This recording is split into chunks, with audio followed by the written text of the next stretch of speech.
Keanu Reeves stops at a simple neighborhood lemonade stand, expecting only a cool drink on a warm day. But when the little girl shares the heartbreaking reason she's trying to earn money, her story shatters his heart. What begins as a casual purchase turns into a powerful moment of compassion that changes both their lives. Keanu was driving back from a long day on set when the red light caught him at the corner of a quiet suburban street. On the sidewalk to his right, under the heavy summer sun, a tiny lemonade stand stood like it was fighting the whole world with nothing but cardboard, tape, and hope. The stand was crooked but proud. A handwritten sign in pink marker read, "Fresh lemonade, $1, and under it in smaller, shakier letters, "For Mom." The letters bled where the marker had pressed too hard, as if whoever wrote them was trying not to cry. Behind the stand, a little girl in a faded pink tank top stood on her toes, waving at cars that didn't slow down. Her ponytail was slightly lopsided, her cheeks flushed with heat, but her eyes were sharp, too sharp for a kid that small. Every time a car passed without stopping, she forced a smile back onto her face, like she refused to let disappointment win. The light stayed red. Keanu watched her for a moment, fingers drumming on the steering wheel. He could have just driven on when it turned green, told himself he was tired, told himself he didn't want attention. He lived most of his life trying not to be noticed. But something about the way the girl straightened the sign for the third time, like she was bracing herself for another hour of being ignored, wouldn't let him move. He flicked on his blinker, turned the bike toward the curb, and parked a few feet from the stand. As soon as his boots hit the pavement, the girl's face lit up with the kind of excitement that had nothing to do with recognizing a movie star. It was the joy of finally seeing someone choose to stop. "Hi," she called out, voice bright and rehearsed. "Welcome to my lemonade stand, $1 a cup. It's very good, I promise."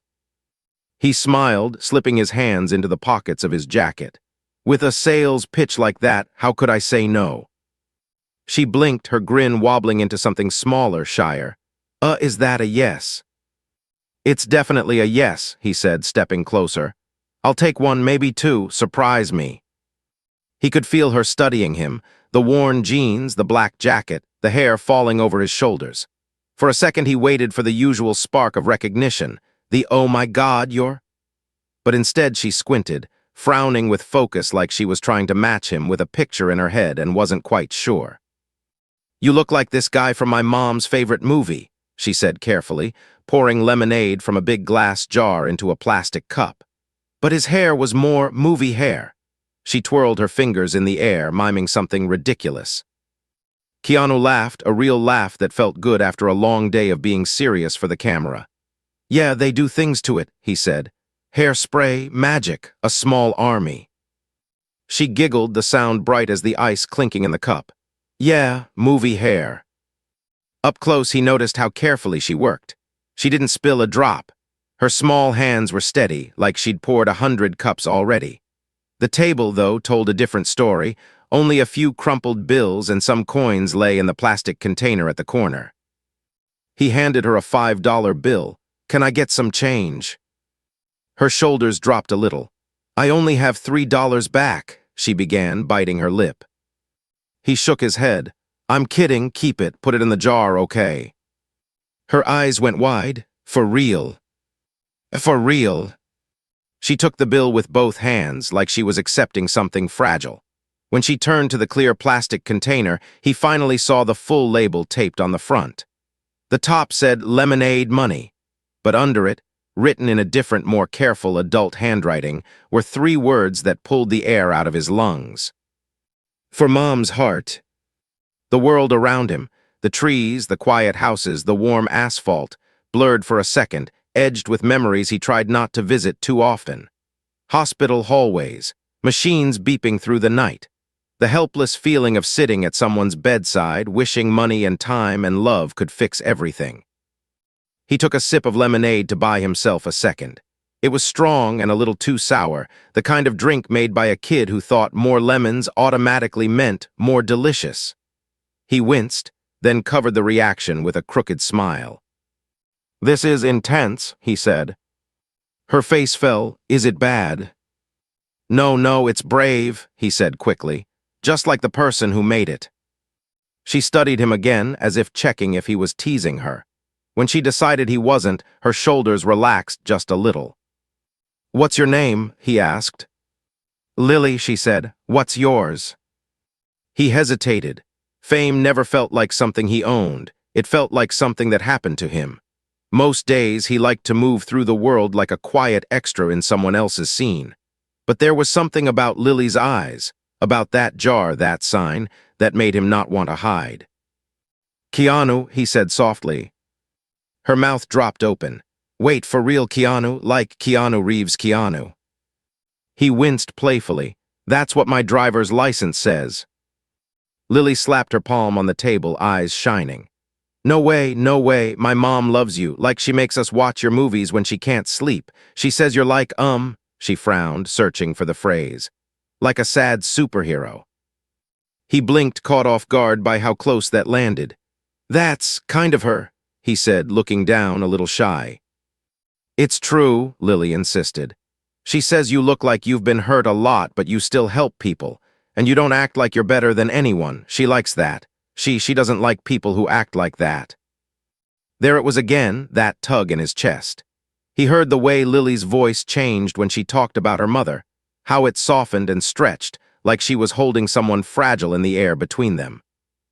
"How's your mom doing?" he asked gently. "Is that what the sign is for?"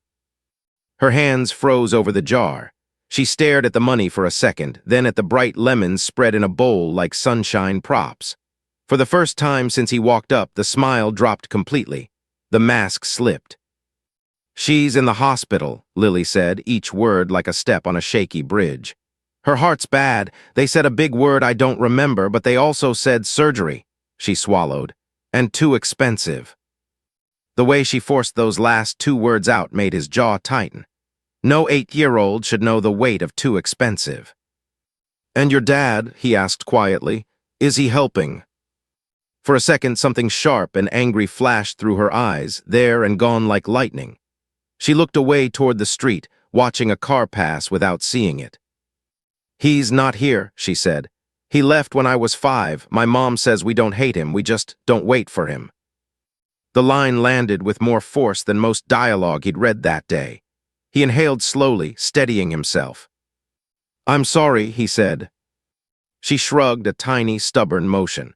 "It's okay, we have a plan. I'm gonna sell lemonade every day. I can make at least $20 when people are nice, maybe more if I add cookies. My mom doesn't know I'm doing it this much, 'cause she'd tell me to rest, but if I can help with even a little bit." Her chin trembled. She clenched her jaw until it stopped. "I don't like just sitting while she's scared." There it was, the courage under the faded tank top, the resilience behind the lopsided ponytail. A little warrior with a plastic pitcher and a cardboard sign, fighting a battle that adults twice her size struggled to face. Keanu set his cup down and leaned his elbows on the table, coming down to her height so she didn't have to tilt her head up so far. "Can I tell you something?" he asked. She nodded. "When I was a kid, my family didn't have much money either," he said. "And later, when people thought I had everything, I still lost people, big people, the kind you think you can't live without." He paused, choosing words that wouldn't make her carry his pain too. "Sometimes the only thing that kept me going was small kindness, someone sitting with me, a nurse bringing coffee, a stranger who didn't know me but held a door and smiled like I was visible. Those little things matter way more than you think." Lily listened like every word was a puzzle piece she needed. "So you think my lemonade matters?" she asked quietly. "I think you matter," he said. "The way you're fighting for your mom, that's the bravest thing I've seen all week, and I spent all week pretending to jump off buildings." Her mouth fell open. "You really jump off buildings?" He chuckled. "Not quite. There are wires and pads and very nervous stunt coordinators, but it looks cool." Lily's eyes sparkled. "My mom always yells, 'Don't die, Keanu,' at the TV. She gets mad at the villains. She talks to you like you can hear her." "Maybe I can," he said softly, and for a moment he almost believed it. The afternoon light shifted, turning warmer. Somewhere down the block, a dog started barking. A sprinkler ticked in someone's front yard. The world felt strangely, intensely quiet around the small table and its two uneven chairs. "Hey, can I ask you something?" Lily said suddenly. Of course. Can you help me sell for a bit? Just like 10 minutes. If people see you, they might stop. And if I tell my mom I met you, she's gonna think the morphine is too strong. She laughed nervously, then winced like she'd said too much. He glanced back at his bike, at the road he was supposed to take home, at the text messages waiting on his phone. Then he looked at her sign again, at the trembling pink letters, at the jar with only a handful of bills and coins. He pulled out his phone, typed a quick message to his driver and manager, running late. Something came up. Then he set the phone face down on the table like he was clocking into a different kind of job. I've got more than 10 minutes, he said. Let's work. Her joy was instant and explosive. Really? You're not joking. You're gonna be my lemonade coworker. I can do stunts. I can pour lemonade, he said. Show me the system, boss. For the next half hour, the quiet corner turned into something electric. Cars slowed as people realized who was standing behind the lemonade stand, tall and slightly awkward, handing out cups with a shy smile. Some drivers did double takes, parked, and walked back. A jogger nearly tripped over his own feet. Neighbors who hadn't planned on leaving their houses stepped outside just to check the mail. Keanu kept the attention gently focused on Lily.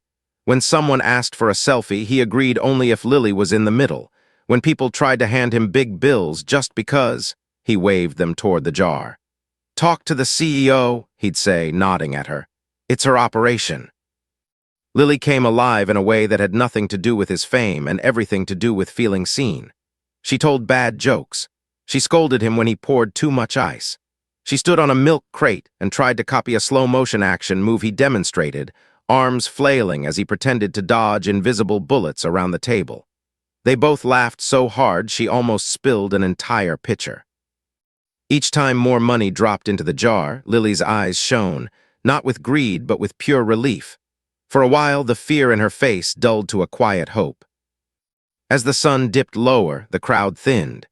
People drifted back to their lives, still buzzing about the unexpected movie star at the lemonade stand. The street slowly returned to its normal rhythm, but something in the air felt changed, as if that little corner had absorbed the warmth and refused to let it go. When the last customer left, Lily counted the money with trembling fingers. $68, she whispered. I've never made this much in one day. That's a strong first shift, Keanu said, packing the extra cups back into a cardboard box. Your mom's going to be proud. At the mention of her mother, Lily's smile faltered. She looked down at the bills spread across the table, then up at him with a strange mix of determination and fear. There's something else, she said quietly. My mom told me if I ever met you, I should give you something. I thought she was kind of crazy when she said it, but now you're here and... She stopped herself, digging into the pocket of her shorts. She pulled out a small, folded envelope, crumpled at the corners from being carried around too long. Across the front, in the same careful adult handwriting as the words on the jar, he saw his own name. To Keanu Reeves, from Emma and Lily. He stared at the envelope, the world narrowing to the shaky lines of ink. When did she write this? He asked, his voice lower now. Before she went into the hospital the last time, Lily said. She said if we ever see you, I have to be brave and give it to you. She said you might not remember, but that it matters. She swallowed. She said you changed our lives once before, even though you don't know us. A cold, familiar chill ran up his spine. Something about those words, once before, knocked loose an old memory he hadn't touched in years. A dim movie set, a crowd behind a barrier, a woman with tired eyes and a little girl on her shoulders, holding a sign he hadn't been able to read clearly that day. His fingers closed around the envelope, the paper soft from being handled so many times. For a moment, he just held it, feeling the fragile weight of whatever waited inside. Can I open it now? He asked. Lily nodded, biting her lip so hard it turned white. She wanted you to. The late afternoon light caught the edge of the paper as he slid a finger under the flap. His hands, steady during fight scenes and car chases, trembled now. He unfolded the letter, eyes moving to the first line. Whatever words his brain expected to see, these were different, sharper, impossibly personal, like the writer had walked through a door in his chest he didn't know was open. As he read the first sentence, his heart lurched so hard he had to grab the edge of the table to keep his balance. The first line of the letter hit like a punch that came in slow motion. "You won't remember us, but you saved my life once at a gas station off Highway 14, 9 years ago." The paper shook in his hands. Highway 14. A rainstorm, flickering fluorescent lights over an almost empty station. A woman at the counter with a toddler on her hip trying to pay for $2 of gas while the cashier shook his head. The memory rose up, murky at first, then sharp. "I was the woman whose card kept getting declined," the letter went on, the ink slightly smeared in one corner. "I had everything I owned in the back of a broken car and $12 in my pocket. I was running from a man who thought hitting us was love. My daughter was crying. I was trying not to." He saw it again like a scene he'd tried to file away, himself in a dark hoodie, cap low, standing in line behind her. Hearing the cashier say, "Ma'am, I can't just give you gas, I'm sorry." Seeing her shoulders tremble as she whispered, "It's okay," when it obviously was. He remembered stepping forward without thinking. "I've got it," he'd said, sliding a card across the counter. The woman had tried to refuse. He'd waved her off, this same awkward half-smile on his face. What he didn't remember was the motel. "You didn't just fill my tank," the letter continued. "You paid for a room across the road for 3 nights. You left cash at the front desk under my name. I only found out when the clerk handed me the envelope and pointed at you, and you just shrugged like it was nothing." Lily watched his face, her hands twisted together so tightly her knuckles were white. "Is it bad?" she whispered. "Did we make you mad?" He shook his head slowly, unable to form words yet. "You told me one thing as you walked out into the rain," the letter said. "You said, someday you'll be okay and you'll help someone else. That's how we stay alive."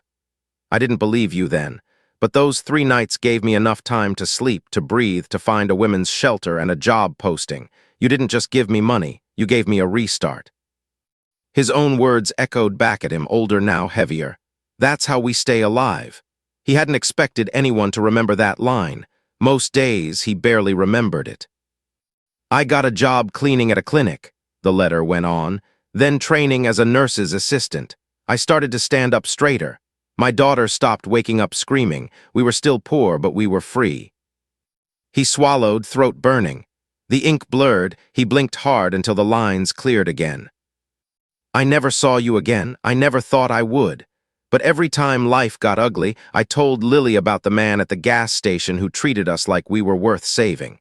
I told her your name. I told her kindness is real because of you." Lily's voice broke through the silence, small and tentative. "That's you," she said.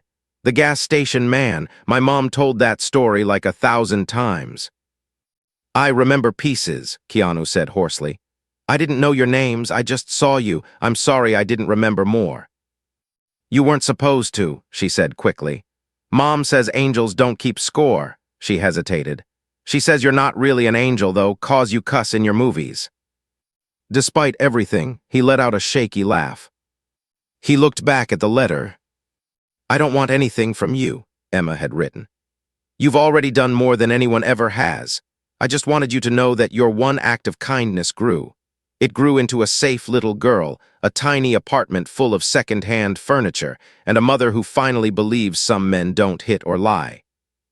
The last paragraph was shorter, the lines more jagged, as if she'd been fighting pain while writing. "If you ever read this, please don't feel like you owe us anything. You don't. I just wanted you to know that when you wonder if you've made any difference, you did. To us, you did. With love and gratitude, Emma and Lily." The letter ended there. No ask, no subtle hint, just gratitude, raw and simple. The silence that followed felt huge. A car drove by, bass thumping faintly through the closed windows. Somewhere a dog barked again. A fly buzzed near the lemons. Lily wiped at her eyes with the back of her hand. She rewrote it 3 times, she said. She wanted it to sound not too dramatic. But she is dramatic. She cries at shampoo commercials. He folded the letter carefully, his fingers lingering on the edges.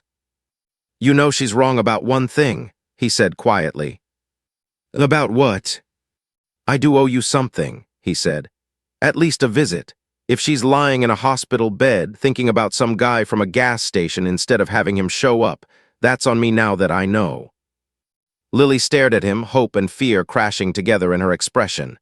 "You'd come with me to see her, like right now." "If that's okay with you," he said, "and with her." She didn't even try to hide the way her face lit up.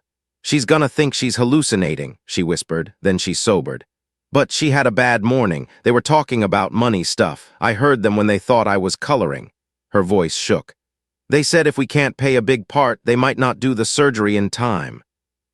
The words hit him harder than any stunt punch. "How soon is in time?" he asked. Lily looked down. "Soon," she said. "They said her heart is tired, like an old engine, and they don't want it to stop before they fix it."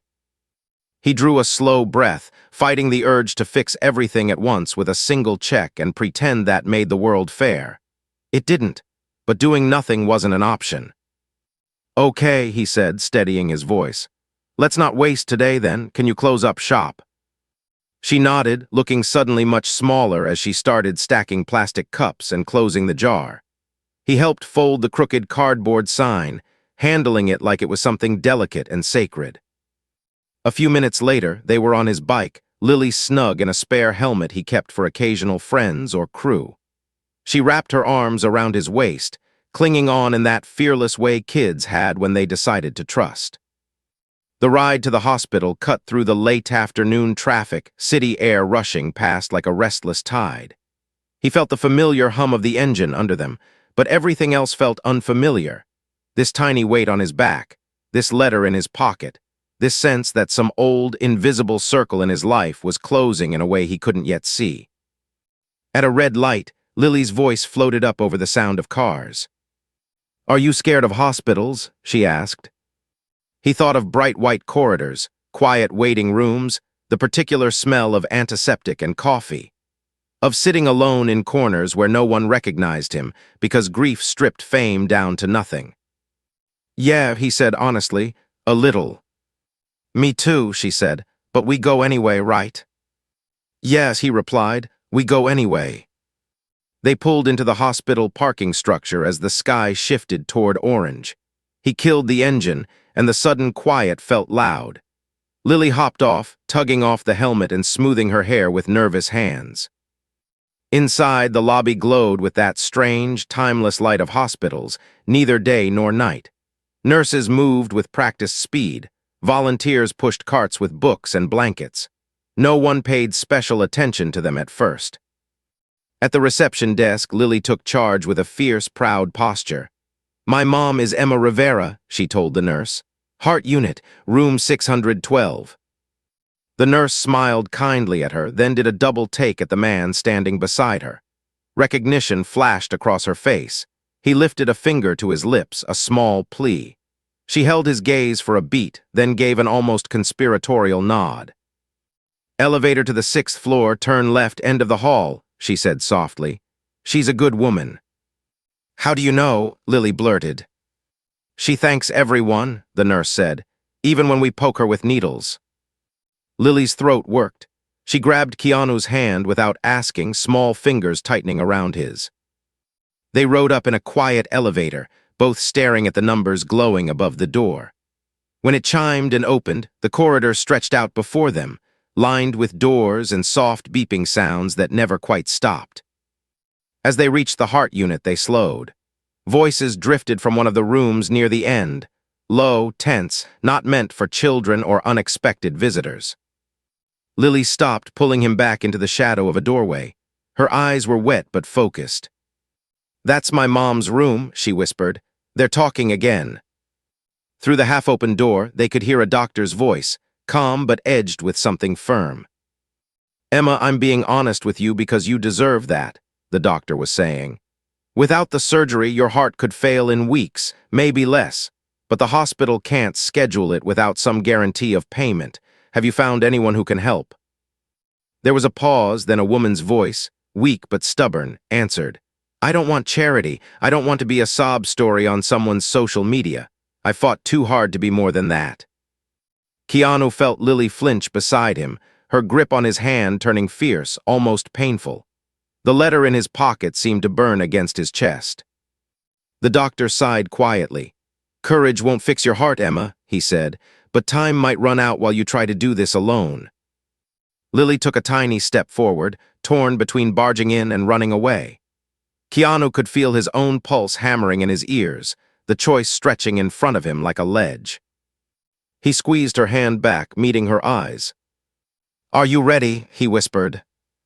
Lily nodded once, wiped her face with the back of her wrist, and lifted her chin. She reached for the door handle, heart pounding, as Emma's voice floated out again, this time barely above a whisper. "If only that man from the gas station could see us now," she said softly. "He'd laugh if he knew I'm more scared of asking for help than I am of dying." Lily's fingers closed around the handle. She pushed the door open. The room smelled like antiseptic and orange-scented hand sanitizer. Machines hummed in soft rhythms, a fragile orchestra keeping time with Emma's heartbeat. She lay propped up against thin pillows, dark hair scattered over the white case, hospital bracelet loose on her wrist. Her skin had the slightly gray tint of someone whose blood wasn't quite doing its job anymore. But her eyes, when they flicked toward the door at the sound, were alive, sharp, and tired all at once. "Lily," she said, trying to push herself up, "you're supposed to be home." Her words stalled as she saw the man behind her daughter. Her gaze climbed from his boots to his jacket, to the face she knew from movie posters taped to her old fridge, from news articles shared between nurses on break, from one rain-soaked night at a gas station years ago. Her mouth opened, but no sound came out. For a moment, the steady beeping of the heart monitor almost seemed to speed up. Lily rushed to the bed, dropping her backpack on the floor. "Mom, don't freak out," she blurted. "Or like you can freak out a little, but not so much your heart explodes, okay?" Emma stared at Keanu like her brain was sprinting just to keep up. He moved closer slowly, hands half raised, as if approaching a frightened animal that might bolt. "Hi, Emma," he said quietly. "I got your letter." She let out a soft, incredulous laugh that turned into a cough halfway through. She pressed a hand to her chest, breathing carefully. "Of course you did," she managed. "Lily, did you?" "She gave it to me like it was state secrets," he said gently. "And I'm very bad at saying no to brave kids with lemonade." Emma's shoulders sagged back against the pillows. One hand covered her eyes as if she could press the reality of the moment into place. "I told you this was too dramatic," she muttered, voice muffled. "Now look, Lily, I manifested a movie star in a hospital gown situation. This is not how this was supposed to go." Lily planted her hands on her hips. "Mom, he came to help. Stop trying to kick miracles out of your room." Emma let her hands slide down, revealing eyes bright with both tears and sarcasm. She looked at Keanu again, taking him in as if comparing two versions of the same painting. "You look older," she said frankly, then winced. "Sorry, that sounded rude." "I am older," he said. "I hear it's pretty mutual for all of us." She snorted, a weak smile tugging at her mouth. "You're really here?" "Yeah," he said. "Not great at subtle exits, apparently." For a moment, none of them spoke. The silence wasn't empty this time. It was thick with old rain and gas station light and 9 years of life that had happened in between. Emma's gaze flicked to Lily. "You didn't skip school, did you?" "It's Saturday," Lily said. "Your heart needs to chill and fix its calendar." Despite the weight in the room, a genuine laugh slipped out of Emma. It faded quickly, replaced by something more serious as she turned back to Keanu. "I didn't want this," she said softly. "I mean, I wanted you to know, not this." Her hand fluttered vaguely, taking in the tubes, the monitor, the gown that gaped a little too much at the back. "I know," he said. "Your letter was clear, no ask, just story." He pulled it from his pocket, smoothing the crease. "And it meant a lot." Emma looked at the folded paper with something like tenderness. "I almost didn't write it," she admitted. "Felt stupid, like writing to Santa but with more stunt training." "What made you do it?" he asked. She hesitated, then sighed. "I kept thinking, what if you go through your whole life helping people and nobody ever tells you when it actually worked?" Her voice thickened. That felt wrong, like leaving an "I love you" unsaid. Lily leaned forward, elbows on the bed. "Tell him the rest, Mom." Emma shot her a warning look. "I am not telling this man my entire trauma file." "He already knows some," Lily said. "And he stayed, that's a good sign." Keanu shifted closer, pulling the single visitor chair toward the bed and sitting down. The hard plastic creaked under his weight. "I've got time," he said. "If you want to tell me anything or nothing, I can just sit here and complain about hospital coffee." Emma studied him a long moment, as if weighing the truth of that offer. Finally, she exhaled. "You paid for that motel," she said. "Those 3 nights, remember?" "I do now," he said. "The clerk asked if I was sure. I said yes. Then I told you something stupid about helping someone else one day." "It wasn't stupid," she said sharply. "I repeated it every time I was tempted to give up, every time I wanted to call him." Her lip curled slightly around the word. "Every time I thought maybe the world was right and we weren't worth the trouble." Lily's hand slid over her mother's, fingers small but firm. "I got the job at the clinic because I showed up not smelling like a car that doubled as a bedroom," Emma continued. "I could look the manager in the eye. I could say, 'Yes, I can start tomorrow,' because my kid had a place to sleep that wasn't a backseat." She smiled faintly, the memory softening the angles of her face. "I told the shelter counselor about the gas station man. She cried. She said most people avert their eyes at scenes like that. You didn't. You looked right at us." Keanu swallowed. "It wasn't a big thing," he said quietly, "not compared to what you did with it." Her gaze sharpened. "Don't do that," she said.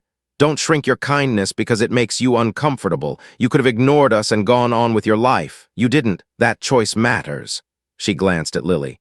"It matters every time this one breathes in without flinching." The heart monitor ticked steadily, a gentle punctuation. "So this time," he said, leaning forward, "let me make another choice that matters." Lily's eyes brightened, Emma's narrowed. "If you're about to offer to magically pay every bill in this hospital, please don't," she said. "My dignity is hanging by one very frayed thread." "It's not about magic," he said. "It's about balance." His voice softened. "You told me once I helped you believe in good men. Let me believe in brave women without watching them die because the system is broken." The directness of it hung between them. Emma looked down at their joined hands, at the thin plastic of her IV tube. "I don't want to be your PR story," she whispered. "I don't want your kindness posted and dissected and turned into some headline about Saint Keanu rescuing a poor single mom. I've worked too hard not to be a prop in someone else's script." The fear in her voice wasn't about dying. It was about disappearing. "Then we don't do it that way," he said. "No cameras, no posts, no inspirational captions. Just someone you once helped helping you back." Her jaw clenched. Lily watched her like a tightrope walker, eyes darting from one expression to another. "What if I say no?" Emma asked. He took a breath. "Then I respect it," he said. "And I sit here, and I bring you decent coffee, and I make sure Lily has a ride home and food in the fridge, and I fight the urge to argue with you every 10 minutes until the doctors find another way." A tiny smile tugged at his mouth. "I'm annoyingly persistent, just ask any stunt team." For a second, something like relief flickered across her face. The power to say no mattered almost as much as the offer itself. Before she could answer, the door swung open and the cardiologist stepped in, tablet in hand. He froze mid-step when he saw who was sitting by the bed. "Oh," he said, blinking. "Mr. Reeves, I didn't realize." "Hi, Doc," Keanu said, standing. "I'm a friend." The doctor looked from him to Emma, to Lily, then back, deciding in a heartbeat that this was not the weirdest thing that had ever happened on his shift. He cleared his throat. "I was just coming to discuss the latest test results," he said. "We may have a narrow window for surgery, narrow but still there." Emma stiffened. "Narrow how?" she asked. He pulled up the chart, tapping through images. "Your heart function is declining. I wouldn't wait more than a week, but the financial office is firm." His eyes softened. "If we can't secure funding soon, they'll have to release you and put you on a waiting list for a public facility. And I won't lie, That could be the difference between making it and not. The words landed like concrete blocks in the small room. Lily's hand flew to her mouth. Emma's fingers curled into the bedsheet, knuckles pale. Keanu felt something harden inside his chest. Shock was gone. Indecision, too. All that remained was a clear, quiet anger at a world where survival had a price tag and an expiration date. "What's the number?" he asked, voice calm. The doctor hesitated. "We're not supposed to." "I'm not